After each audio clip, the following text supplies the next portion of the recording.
in there. All right. Okay. Let's say the second time's a charm. All right. So I'm going to give it just a minute. I want you to be able to hop on here. I see one person. Let me know that you can hear me.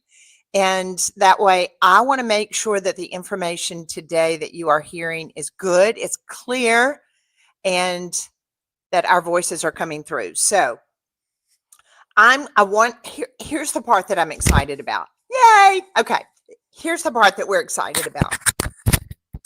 Have you ever gone to a flea market, a thrift store, maybe wherever it is, you found a knob or you have found a fragment like this? I'm double. Am I double? I'm just one. Am I double screens? I'm just one. Okay. All right. Making sure. There's so many things when you're working with these apps and things that are allowing us to be able to go on multiple social media sites at a time.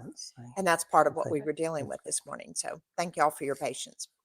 But like, this is a fragment that I bought at a street fair in Florence, and it's old and it's fabulous, but look at it.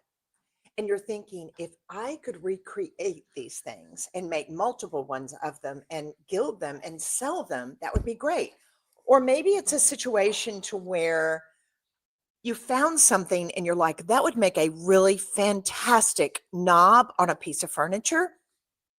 Or maybe you found a finial and you were like, I love this. I could use these as drapery rods or tie backs all over my house. But you only have one of them. This is why today is so fabulous. We're going to walk you through with the help of Gene Howard. He's my in-house expert. We're going to walk you through the process of being able to make your own custom molds using our silicone and then taking them through and putting them in with the woodcast to be able to create pieces like this. Now, a lot of people, you may not know, but we actually found this one object. I don't remember where it was. It might have been at Don Scott's in Atlanta. I'm not really sure. But the great thing about it is that we were able to do just what we're showing you today. We created a custom mold from this found object, and we were able to recast it with our wood cast that we're showing you, that is the brand new product. We used our wood cast for 10, 11 years. So a lot of the appliques, a lot of the knobs, a lot of the detail, the carving on our furniture was done just like what we're showing you today. So I found this object and actually cast it in the wood cast, and then I gilded it. Can you see that? And then you're able to screw a screw in the back so that way it can attach to your piece of furniture or your door. See how fabulous this is? All right, so now I wanted to be able to just show you again. We've shown you in some of the imagery that we've done the frame that you can cast from your mold and then go back. And the beauty of the wood cast is it works so glorious with gilding, with milk paint. You can use it with lacquer. You can use it with one step. You can create a lot of the finishes that you'll see on my YouTube channel. So you may find a frame. Reason I'm showing you this, you may find a frame, or see the torchère behind me? So you may find a torchère that you love on a trip. You can cast the entire torchère or the entire frame or the entire finial and recreate them with the wood cast. That's where I'm wanting your head to go. That you're like, I had no idea that the one item that I have that I love, that I could recreate it. All right, so my expert. Not technical. We're not technical, but we're in no way we can technical make, experts. We can make things. And I will tell you, it's getting the best of us. But so Jean, welcome. Welcome, everybody. So we're showing you today how to take found objects, things that you've run across that you just can find one of, and you want to be able to make it into multiple items. That's the beauty. All right, so I'm going to go on. I want to turn this down, and I want you to walk us through how we need to secure it, what kind of container do we do it in, how do we know how much we need. That's even great for people to be able to use before they order the silicone. Would you not agree? Yes. All right, so let's do this. So as you pop on here, say hey, tell us where you're tuning in from. If you've never tuned in before, my name is Amy. This is my husband, Gene Howard. And we have manufactured and refinished and rescued and restored furniture for 36 years. And me a little bit longer before that. So we're excited to be able to show you these things that we used in manufacturing furniture for 36 years. So I'm going to turn this down so that way you can see and have a little bit better view of what it is that Gene is working on. But be sure and say hello, tell us where you're tuning in from, and then also share this video and your name will go in for a drawing, and we're going to be giving away some of our silicone. So this is our silicone. We're going to be giving away a full kit of silicone, and all you have to do is share the video. So I'm going to move these out of the way so that way you can get started.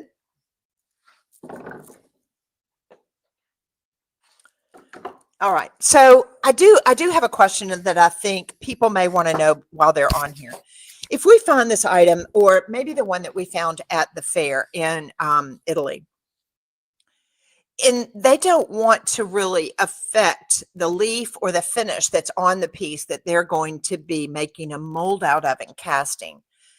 Am I going to ruin this? That's what a lot of them are thinking. Am I going to ruin it? You know, if you've got some loose leaf on there, it's possible that it's going to pull it. But if you use something like our beeswax and a brush, and then what I'll do is I will dry brush that wax all over it so that it's going to release. Not heavy, you just want a very thin coat. That's actually good because it helps it anyway. Yes, and then you know that the mold will release. Okay, good deal. Good to know. All right, so walk us through something. So we're going to use this one as an example, right? Yes, we're going to use this little flower cast. All right. And then you can use something as simple as just a little Tupperware container, something that is a little larger than what your casting item's going to be. If you want to know how much mold material, because you've got a part A, a part B, you have to mix these together because one's a hardening agent. And if you want to know how much you need, fill this up with water and then pour it into your mixing container, and then you'll know about how much you're going to have to. Yeah, and you can get, we don't have one that has the measure, but a lot of them that you can get will have the measurements on it of how many cups or pints that is. I think that's really smart. And then you'll know what you need. So that you know how many ounces. Yeah, and of course your casting is going to take up a little space, but it's better to have a little more than a little less, because then you're having to mix up more, and which you can do, but it's just an inconvenience. Okay, so another question that guys at home that may be watching, can we use a metal container? If the metal container is smooth, yes, you can use a metal container. What can we not use? What's something that we need to stay away from? You know, you can even use cardboard. But the only thing with cardboard is that the more mold material, the more it's going to flex out, and you need something stiff that'll keep from flexing from the weight of the mold material. So I did want to show them. You had this. I think you got these at Dollar Tree. Yes. So will this work okay? Because it's kind of flexible. This worked fine because we made a larger mold using this, and it worked out well. Okay, great. I just wanted to ask that question for everybody. Glass if you want to. You can use Pyrex, anything that's non-porous that will allow that allow your mold material to release. So also when I have found my object and I'm looking for a container to be able to put it in to make my mold, about how much room do I need around it? You know, it'd be good, like this is going to be snug, but this is going to be great for our ability to do what we're going to do. You know, it'd be good to have about a 1/2 inch space all the way around. Okay, that's good to know. All right. Do guys, as you pump on, please say hey and also put your questions in the comments. And Lakin and Jean and I will go back and we will answer your questions so that way you've got the confidence of being able to do your project and do a great job. Did you just burn yourself with the Oh, no, I didn't do it. Now, so if we're going to do this, again, we want to make it where we can release it. So the first thing we'll do is we'll put a little beeswax. Okay, I have a question. Mhm. You're using beeswax. Is there a reason you're using beeswax over light antique wax? One, it's because it's softer.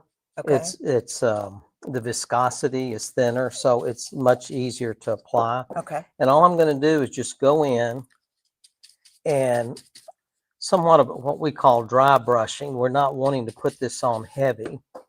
We're just wanting to put a very, very thin layer. And that'll just help the mold material to release because you see there's a lot of deep undercuts in this with the petals. This would actually be a gorgeous knob on a piece of furniture. Mm-hmm. There's enough distance on it to be able to pull that I think it could be really pretty. Okay, so now once we've done that, we're going to take our container and we're going to use, in this case, a glue gun, a little hot glue gun, and we're just going to put a dot here, just enough to hold it. If I don't do glue on the bottom of it with my hot glue gun, what's going to happen? What's going to happen is, and even if you've got a very heavy object, you'll be surprised how when the mold material goes in, it'll lift and it'll start floating. Okay, that's the last thing we need to happen. Yes, and then you're trying to get it to hold down. Yes. So we've learned that ourselves. Yeah. And now we're going to take our part A and part B. And I've checked earlier, it's just about a half a quart. And these are 16 ounces. So the two together make 1 quart. And this is a quart container. So we want about half that much. You need some scissors. In the While you're opening that, also, as far as you used wax, is there anything else you love the working with the Mind Your Own beeswax? Is there anything else that they can use as a releasing agent on the item that they're going to be working on? You know, you can use Vaseline if you would rather use Vaseline. It's just most if you're like us and you use a lot of Amy Howard at Home products, then you're going to have some beeswax around. So what we'll do is we'll start with our A. And you can start with B, either one, it doesn't matter. So what is A? When we talk about in this silicone kit, what is A? A is your rubber and B is your hardener. Okay. And now, so you have to have both. Oh yes. And they have to be equal amounts. It has to be equal amounts. All right. That should be enough. And then we're going to mix this really good. For at least 2 minutes. You won't get the foaming from the silicone like you do on other products like resins. You don't get bubbles in it. Did you burn your thumb? The other thing is, and those of you as you watch this, really this is a game changer. This allows us to be able to make a mold of anything that we have found or thrifted, whether it's a piece of hardware, whether it's a fleur-de-lis, a frame, a wooden object, anything.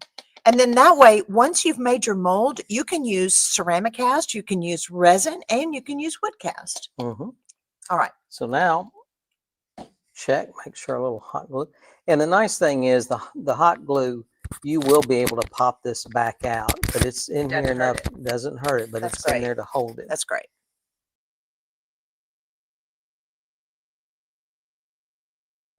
And I'm going to go over this maybe about half an inch more than what it needs to be. because I don't want, I need enough thickness. All right, do those bubbles matter? Or are they popping? No, they'll come out. You can. All right, so you want to be able to put some type of releasing agent. You like the Mind Your Own Beeswax on your item. Apply it with a brush so that way it gets down all the crevices. Then 2, you attach it with your glue gun to the plastic container, the wood container that's as close to the size as possible, allowing a 1/2 inch to 1 inch all the way around. Yeah, at least half an. If the 1/2 inch is plenty, but the more space you have, that's just going to be more mold material that you're going to use that you really don't need. Okay.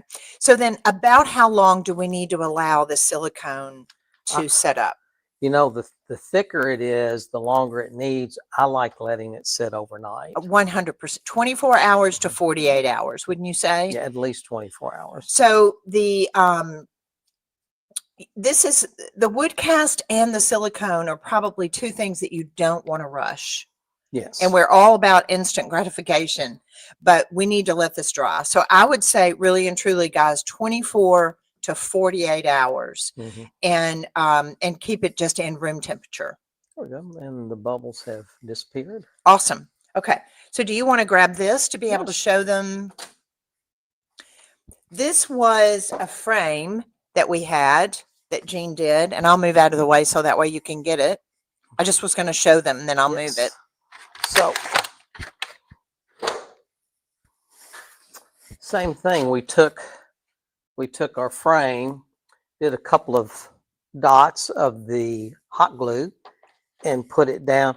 And you want to put the bottom of whatever you're casting first down, and then that way let the mold material flow over all the carving or the object, whatever. So I just want to make sure that everybody knows this when they're going to watch this video.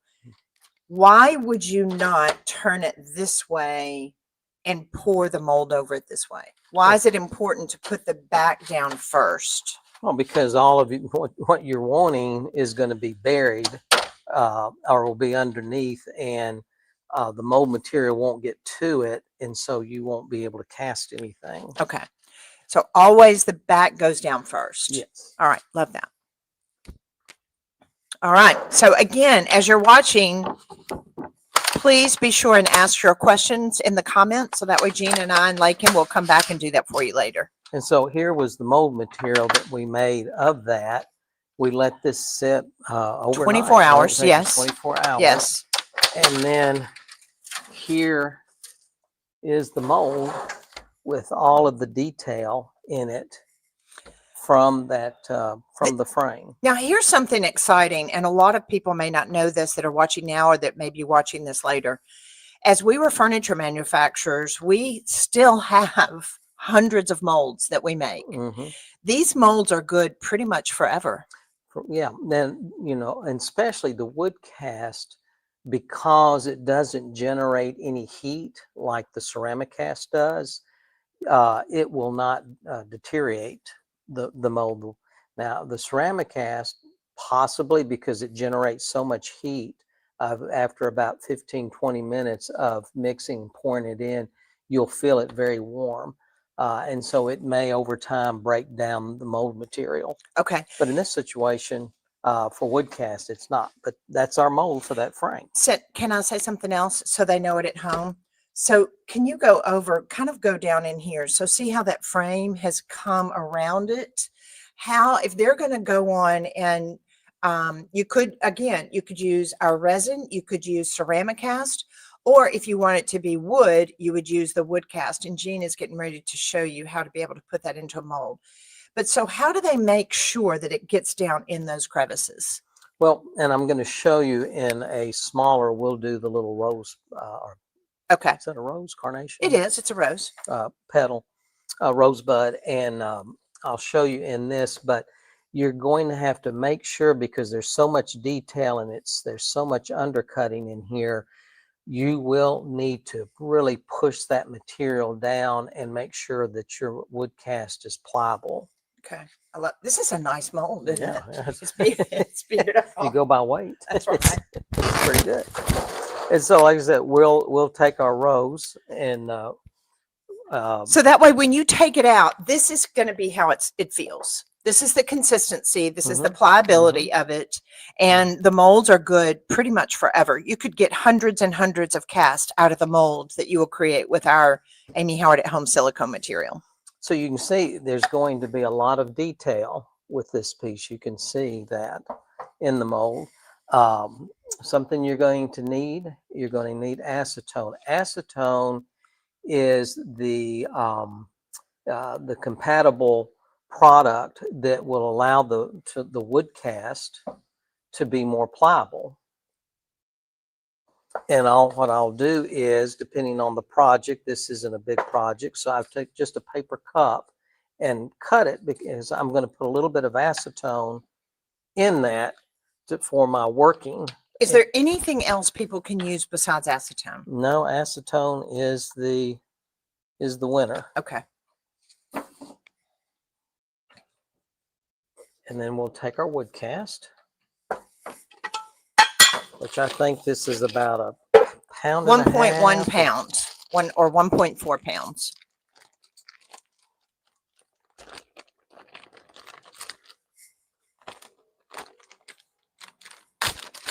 And you see, you want to keep this sealed.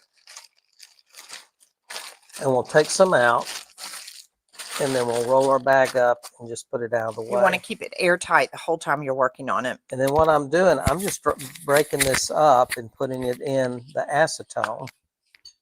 That's going to help to keep it even more pliable. And then I'm just going to start pushing it into our mold. So what if you feel like right now it's kind of slipping around on you? How do you make sure that you're getting it down into the crevices, that the petals or the detail on the found object are in there? You just keep pushing. Okay. Just keep pushing. If I need to, I'll pour just a little bit of acetone. I will say this, I'm going to use this as an advertisement. We are going to be making our own molds at our retreat in January. So I think we have 3 spaces left. So that way, if you want to come down to beautiful 30A, and we call it the Redneck Riviera, to Florida, and join us on our retreat, you're going to be making your own molds and casting them with the wood cast. It's going to be a lot of fun. So we would love to have you here in January. All right, so you're just continuing to make sure kind of your clay, and it is kind of hardening, isn't it? It's getting firmer. Well, and I'm really, like what I'm doing is putting a lot of pressure and getting this wood cast into those little crevices and undercuts of the rose petals. That's a lot different action, isn't it? And than what you did last week with just the flat silicone molds. Yes, because they weren't as deep. I mean, we're looking at what, 1.5 inches worth of material there, thickness. All right, I do have a question. If somebody is working on a torchère, or we've got an urn in here. Okay, hold on, because I want to make sure, because I know they're wondering this at home. And this is something that we did. When there maybe is a larger piece, a larger urn that they want to be able to do, how would they do that? Do they need to create 2 molds? Yeah, he'll probably make it 2 halves, and then you'll glue the 2 halves together. Maybe that's another live. Yeah, don't do that as your first yet. Project. All right. And now what I'm going to do is just start smoothing this, because what we want to do, we want this to have a flat surface.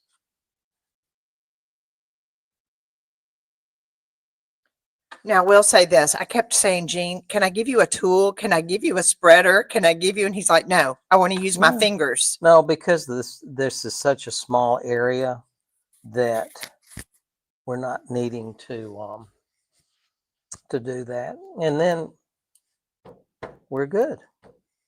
Okay. So now, once you allow that, let's go over. This is very, very important as far as how long does this need to dry in here? Because of the thickness, 2 days. 2 days. 48 hours. Please, guys, let that dry in there because it is so thick. So once it dries for 48 hours, then you're going to have this glorious, look at the detail on this. That's insane. It is the weight of wood because it is wood. It feels like wood. It stains like wood. It carves like wood, and it paints like wood. It must be wood. It's woodcast.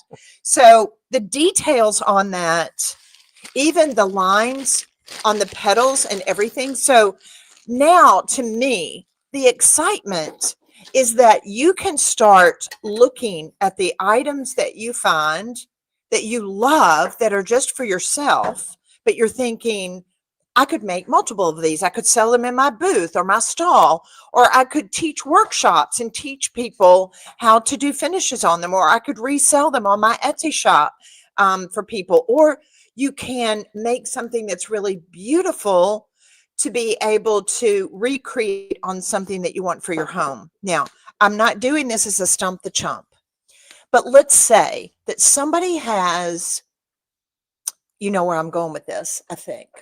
Let's say somebody's got a trumeau or a frame and it's flat and they can't take it apart. They don't want to do the whole thing. Or let's say it's got a big piece missing off of the frame. How can I use the silicone material to be able to cast a portion of that and then come back and do the wood cast? Well, what you can do is, let's say you've got a missing section.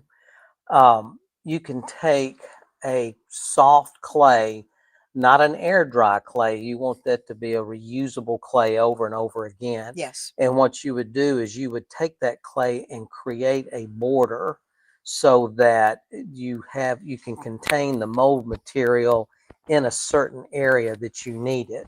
And then once you do that, then you can, I would again put a little wax or Vaseline so that it'll release, and then pour my mold material in that area and let it dry at least 24 hours. And then you can pull your mold off, and then you're ready to cast the missing piece. Guys, this is the process that the old guys that know how to do restoration work on furniture, that's how they do it.